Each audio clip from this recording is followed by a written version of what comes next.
Il a dit quoi avant Je veux plus te voir comme la chatte à Turner. Ah, il a dit ça?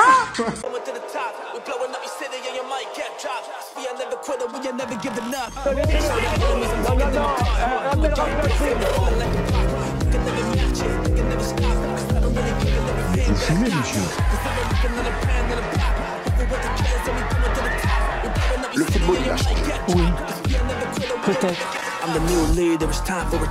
Ouais, c'est Laurent Delamousse, bienvenue aujourd'hui pour une nouvelle vidéo et j'espère que tout le monde va bien. Messieurs, dames, aujourd'hui on va parler de plein de trucs, des sujets sérieux et d'autres plus divertissants. Mais avant de partir pour cette nouvelle vidéo, c'est le moment de soutenir la chaîne et moi-même en mettant votre plus gros pouce bleu, votre meilleur commentaire. On n'oublie pas de s'abonner et d'activer la cloche pour ne pas rater les prochaines vidéos.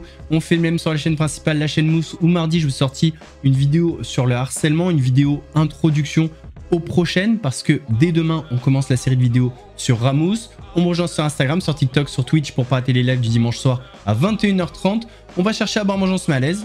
Et moi je m'occupe du reste. On va commencer cette vidéo en chanson. Alors on en avait déjà parlé, Booba et Anime. Anime qui est le streamer numéro 1 sur Twitch en ce moment. Entre les deux, c'est un petit peu tendu. Et il y a un créateur de contenu que je vous avais déjà montré lorsque Brigitte Macron avait mis la baffe à Emmanuel. Il avait fait une vidéo sur ça, une espèce de clash en vidéo. Il a récidivé et a fait une vidéo, enfin le clash entre Anime et Booba. Booba a posté la vidéo sur son compte TikTok et Anime a commenté en disant « c'est de bonne guerre ». Mon petit Anime, ça se voit, tu manques de vitamines. Tu fais des pubs pour Daily Shop, je fais des disques platine.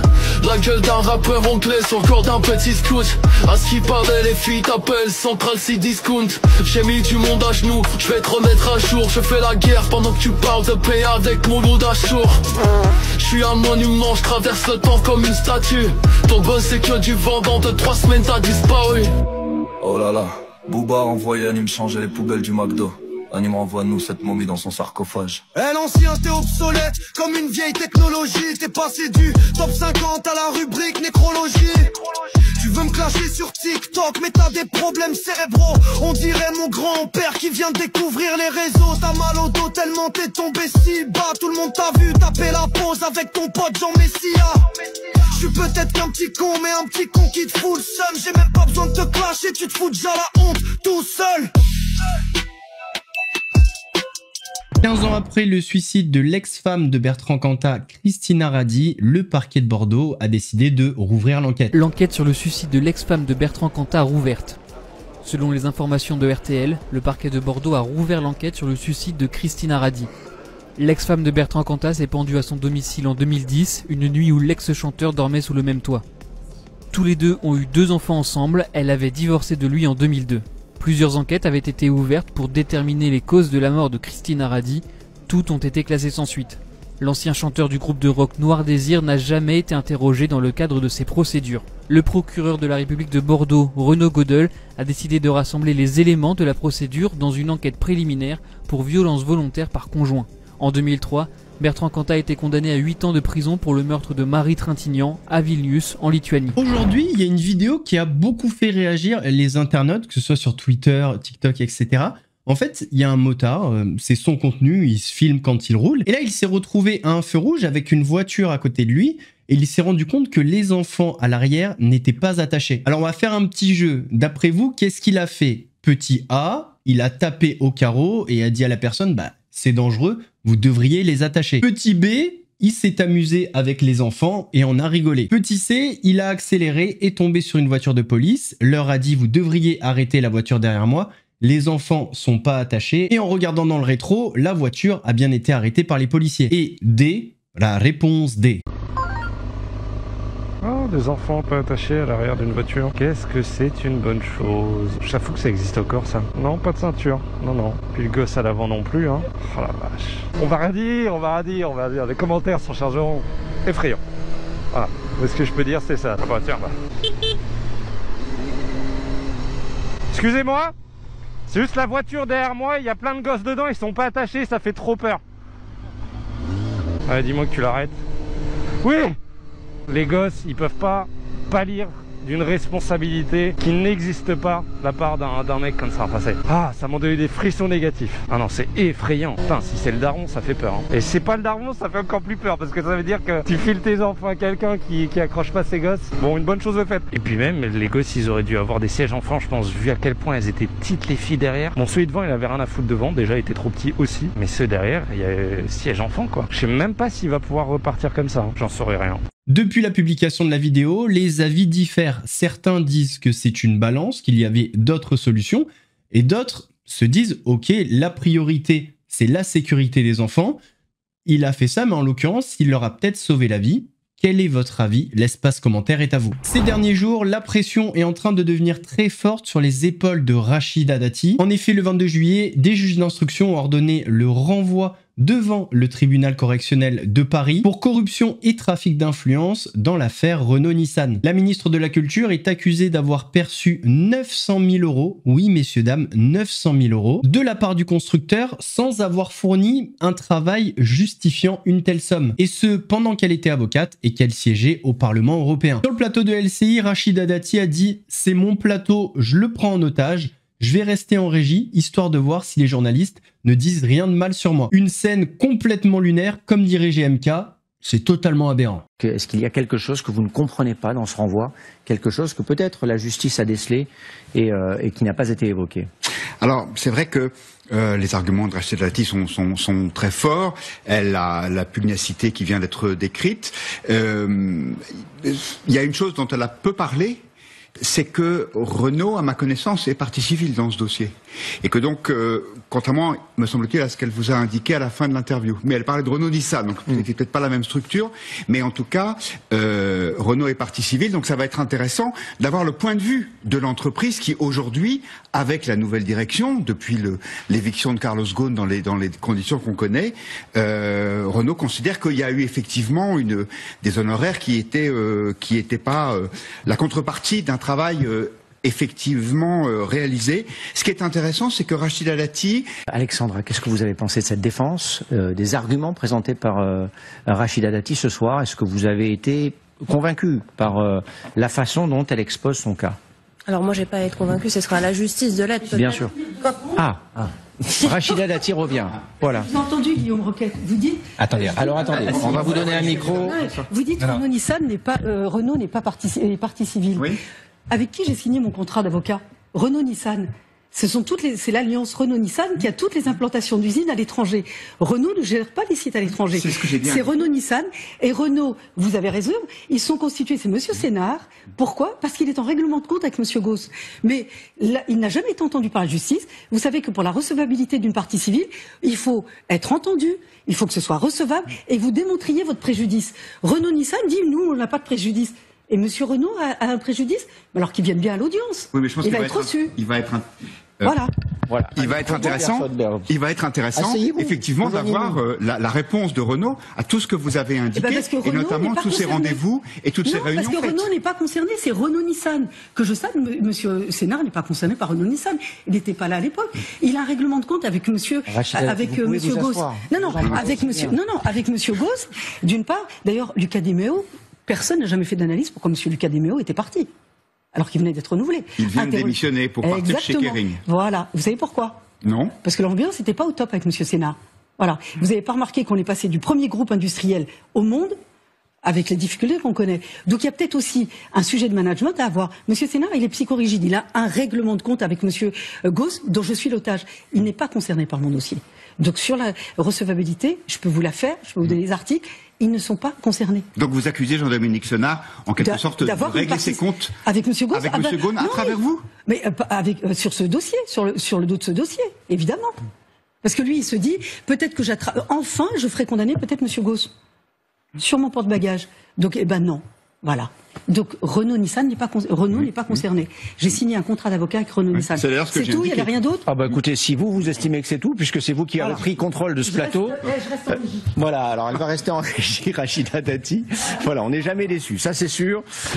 Pugnace et qui veut montrer qu'elle a raison et qu'elle est victime dans D'ailleurs, on va rester sur le plateau de LCI. Le présentateur a fait un rapprochement entre la situation entre la Russie et l'Ukraine et la situation entre la Palestine et Israël. Gros moment de silence sur le plateau. Est-ce qu'on peut comparer ou est-ce que c'est absurde, complètement absurde, ce que les Russes font aux Ukrainiens et ce que les Israéliens font aujourd'hui aux Gazaouis? Je ne parle pas du Hamas, encore une fois, il n'est pas question de tout mélanger. Ou est-ce que ce parallèle-là est infaisable? Beaucoup de silence sur ce plateau ce soir.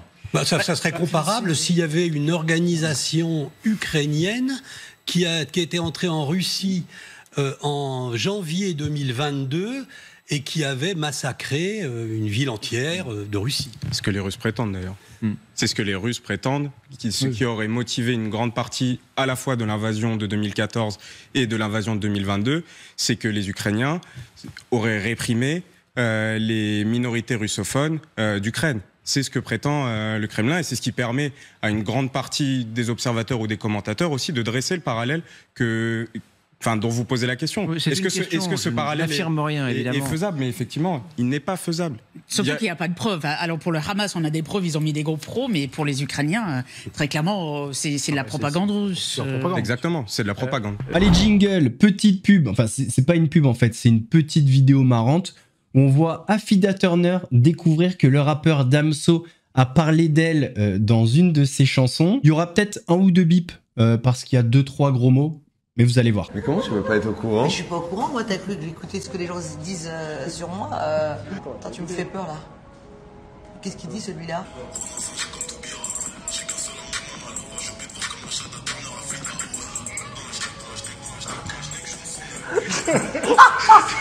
Non mais il est ouf lui. Il a dit quoi avant Je veux plus te voir comme la chatte à Turner. Ah, il a dit ça?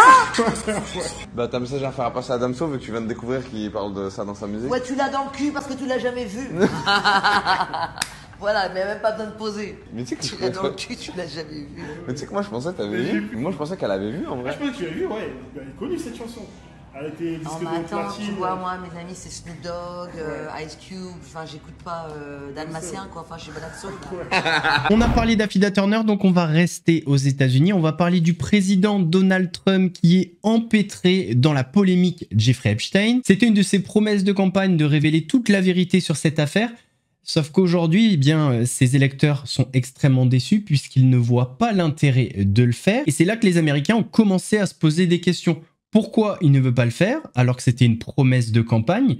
Est-ce que la raison qui ferait qu'il ne veut pas le faire, ça serait qu'il serait impliqué? En ce sens-là, et on en avait parlé, le Wall Street Journal, oh l'accent de fou, pardon, le Wall Street Journal avait attribué à Donald Trump une lettre salace qui avait été adressée à Jeffrey Epstein. Et en réponse à cette polémique, bon déjà non seulement il a attaqué le journal en diffamation, je crois qu'il avait demandé 10 milliards, un truc comme ça. Mais en plus, il vient s'en prendre à Barack Obama, qu'il qualifie de chef de gang et de traître.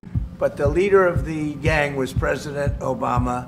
Empêtré dans l'affaire Epstein, Donald Trump s'attaque à Barack Obama, qu'il accuse de trahison. Alors qu'il recevait le président philippin, Donald Trump a été interrogé sur le dossier Jeffrey Epstein, ce riche financier mort en cellule en 2019 avant son procès pour crimes sexuels. Le dirigeant américain est accusé par une partie de l'opinion de ne pas faire toute la lumière sur les relations de personnalité de premier plan avec Jeffrey Epstein, dont il a lui-même été proche. Donald Trump a évoqué une chasse aux sorcières orchestrée par ses opposants politiques avant de s'en prendre à Barack Obama. The witch hunt that you should be talking about is they caught President Obama absolutely cold. Donald Trump accuse son prédécesseur à la Maison-Blanche d'avoir tenté de mener un coup d'État en 2016. Selon le leader républicain, Barack Obama aurait propagé de fausses informations à son encontre sur une possible ingérence russe dans la campagne qu'il a menée au pouvoir. Obama's been caught directly. So people say, oh, you know, a group. It's not a group. It's Obama. His orders are on the paper. The papers are signed. The papers came right out of their office. They sent everything to be highly classified. Well, the highly classified's been released. And what they did in 2016 and in 2020 is very criminal. Ces attaques de Donald Trump envers le premier président noir des États-Unis se sont multipliées ces derniers jours, notamment sur sa plateforme Truth Social. Le dirigeant américain a partagé une vidéo générée par IA montrant Barack Obama se faire arrêter devant lui par le FBI. Pour l'entourage de Barack Obama, ces accusations serviraient uniquement à faire oublier l'affaire Epstein. Par respect pour la fonction présidentielle, nous ne répondons pas d'ordinaire au flot constant d'absurdité et de désinformation provenant de la Maison-Blanche. Mais ces déclarations sont suffisamment scandaleuses scandaleuse pour mériter une réponse. Ces allégations saugrenues sont ridicules et constituent une pauvre tentative de détourner l'attention. Pour rappel, le gouvernement américain avait affirmé début juillet ne pas avoir de preuve de l'existence d'une liste secrète des clients de Jeffrey Epstein. Une annonce qui a suscité la colère de plusieurs figures du mouvement MAGA, persuadées depuis des années que les autorités protégeaient des personnalités liées aux riches financiers. Sauf que voilà, c'est pas fini. Ce 23 juillet, le Wall Street Journal, oh l'accent de fou, motherfucker, bref, a lâché une nouvelle bombe. Le journal a affirmé ce mercredi 23 juillet que le président avait été prévenu en mai par sa ministre de la Justice, Pam Bondi, que son nom apparaissait à plusieurs reprises dans les dossiers de l'affaire Epstein, aux côtés de celui d'autres personnalités de premier plan. Ça commence à chauffer fort pour Donald, et vous savez comment ça se passe aux États-Unis, c'est tout dans la démesure, donc à mon avis, dans les prochains jours, dans les prochaines semaines, ça va péter. Instant sottise, instant bêtise, instant mais qui sont cons ces minots, nouvelle tendance, la burn line. Alors ça n'a rien à voir avec les testicules, bon. Bref, regardez. Vous avez certainement vu passer la trend des burn lines. Le principe, ne pas appliquer de protection solaire pour avoir un coup de soleil et garder la marque de ses vêtements ou de son maillot de bain. Et pour que ces marques apparaissent au mieux, quelques faux conseils sont même prodigués, mettre de l'huile bronzante sans avoir préparé sa peau en amont, s'exposer au soleil sans protection et sous un indice UV compris entre 7 et 11. Une tendance devenue virale sur les réseaux et qui touche principalement les jeunes filles des 14 ans, mais qui peut avoir de graves conséquences sur la santé, comme nous l'explique Anne Don-Martin, dermatologue et professeure de médecine à l'université de Caen. C'est ce que l'on déconseille à tout le monde, c'est-à-dire que ce sont des coups de soleil brutaux qui sont un gros risque d'avoir des mélanomes et des carcinomes. Donc je ne comprends pas. La première chose aussi, c'est la brûlure. C'est-à-dire que vous avez une brûlure du premier, voire du deuxième degré superficiel. Ça fait mal. Il y a des gens qu'on a hospitalisés. Après, au long cours, on va entraîner des anomalies de l'ADN de la cellule, c'est-à-dire de son noyau, et donc des risques de mutation et de générer des cancers. Les écrans solaires marchent bien, les filtres solaires sont assez efficaces, mais quand même, ce qui marche le mieux, c'est le t-shirt, c'est l'habit. Ce qui m'étonne, c'est que ces jeunes femmes qui font ça, elles vont avoir mal après. Je ne vois pas l'intérêt de se faire mal. Moi, ce que je trouve de triste, c'est que c'est au nom d'être visible et lisible, on va jusqu'à se brûler. C'est à peu près comme si on se brûlait avec de l'eau bouillante. On trouvait intéressant de se brûler avec de l'eau bouillante. Non, Minot, on était con quand même. Hein. Mais peut-être pas autant. Je sais pas en fait. On n'a pas le recul nécessaire, mais ouais, j'espère pas en tout cas. Dans l'affaire de la disparition tragique du TikToker Mehdi Saucisson, Amandine Pélissard s'est exprimée dans une vidéo TikTok parce qu'un couple de TikTokers très connus avait pas mal taillé Mehdi à l'époque. Aujourd'hui, ils retournent un petit peu leur veste. Enfin, c'est ce qu'elle pense et c'est partagé par de nombreux internautes. Du coup, elle a poussé un coup de gueule. Je vous laisse écouter. On n'assume pas d'être une personne harcelante et qu'on retourne sa veste parce que tu sens que le vent est en train de changer de sens et que tu es en train de te prendre un boomerang dans la gueule, c'est inadmissible. Quand on a plus de 40 ans, hein, n'est-ce pas? T'inquiète, on n'est pas manipulé. Et d'ailleurs, cette personne en question, ce qui est assez surprenant, et d'ailleurs, ce que Alex a remarqué aussi, c'est que cette personne, on avait été en contact avec il y a quelques mois, elle n'a même pas la même voix et la même intonation de voix sur WhatsApp que sur TikTok. Sur TikTok, elle a une espèce de narration très fausse, très factice. Et sur WhatsApp, rien à voir. Rien à voir. Et là, en fait, là, ils se chient dessus, en gros, parce qu'ils savent qu'ils ont fait de la merde. Hein, il y a quand même des éléments. Et ça fait les victimes. En tout cas, mes cheveux, c'est une singerie. Hein. Purée, l'air marin, ça me fait refriser de fou, quoi. Bref, pas le sujet. En tous les cas, non, personne vous a manipulé. Vous êtes des manipulateurs. Vous êtes des menteurs. Vous êtes des personnes méchantes, mauvaises. Et que vaya bien, va porter plainte. Va. Pas de souci. Pas de souci, t'inquiète, moi j'ai une avocate en béton. Va porter plainte. Pour dire quoi? De un, je t'ai pas cité. De deux, je dis la vérité. Donc tu vas porter plainte pourquoi? Parce que je dis que t'es quelqu'un de mauvais et de méchant? C'est la réalité, t'es mauvaise et t'es méchante. T'es mauvaise et t'es méchante. En fait, il y a tellement d'émotions autour de cette affaire que sur TikTok, il y a une véritable chasse aux sorcières. Il y a plein d'audios, plein de vidéos qui ressortent. Et c'est vrai qu'il y a beaucoup de créateurs de contenu qui ont participé à une époque a critiqué Mehdi et aujourd'hui qui pleure sa disparition. C'est certes particulièrement hypocrite, mais c'est pas les seuls, hein. On peut faire le même reproche à des milliers de personnes qui venaient sûrement commenter les vidéos de Mehdi en le taclant et qui aujourd'hui pleurent sa disparition. L'hypocrisie, elle n'est pas que côté créateur de contenu. Adil Rami, le champion du monde de foot, a fait polémique après des propos sur Lamine Yamal, joueur espagnol qui joue au FC Barcelone. Il est tout juste âgé de 18 ans. Les internautes ont été choqués par la violence de ses propos. Il s'en est pris à lui alors qu'il est tout jeune, hein, il a à peine 18 ans. Il s'en est pris également à sa mère. Ça fait 2 mois, humainement parlant, je peux plus me le voir. Ah, comme ça, c'est clair. Je m'en bats les couilles, les gars. Si y en a, ils sont pas contents, les fans du Barça, les fans de Lamine Yamal. J'ai rien à foutre. Je vous dis la vérité, footballistiquement parlant, rien à dire.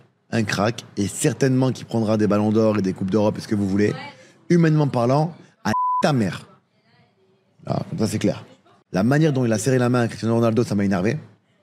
Ça a commencé par là. D'avoir fait des vidéos derrière ou parler sur lui, machin, j'ai pas aimé. De le voir faire son délire de pantalon baissé, là, son short baissé.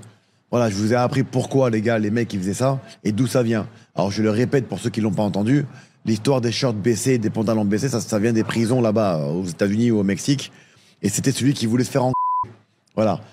Mais il y a des choses qui m'interpellent, comme il fait des soirées déjà, ça parle déjà de ses soirées.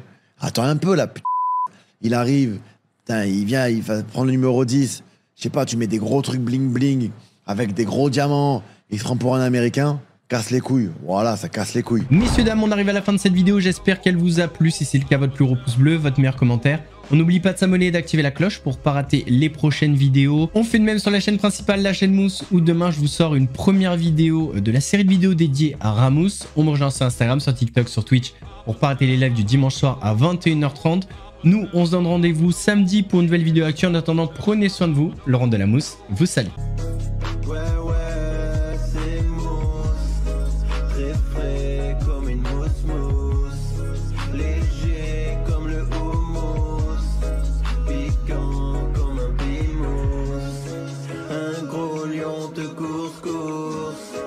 Tu cries, t'as la fausse. J'arrive à la